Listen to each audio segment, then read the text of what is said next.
Media law textbooks go out of date fast, just like the print edition of MMJ, and one area of the law where they are finding it particularly hard to keep up concerns privacy. Every few days there's a new case where a famous person takes action against what they claim is an invasion of their privacy.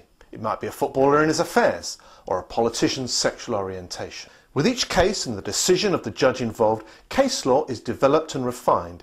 And as in this area it's case law that forms the basis of what we can and can't say about someone and what constitutes an invasion of privacy, we as journalists need to be up to speed on what those decisions are and what they mean for us. You'll also often see around those actions for invasion of privacy claims for breach of the Data Protection Act and for breach of confidence. It can be very hard to know where you stand. What can and can't you say about the private life of a public figure? What factors must you take into account? What does the law even mean? To answer those questions, I went to the very prominent and experienced media lawyer, Duncan Lamont. Duncan specialises in libel, copyright, contempt of court and confidentiality or privacy issues. He's also been the in-house lawyer at the Mirror Group, and he's the co-author of the media law textbook.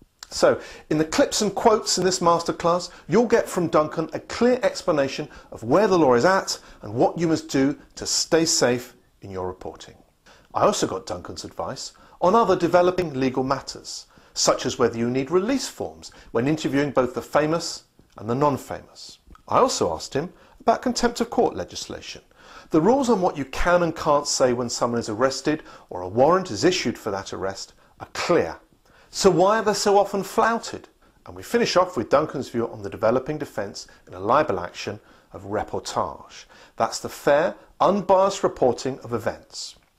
Duncan would tell us about the developing view of the courts on libel actions which developed from what you and I would say was just us doing our jobs, honestly and fairly.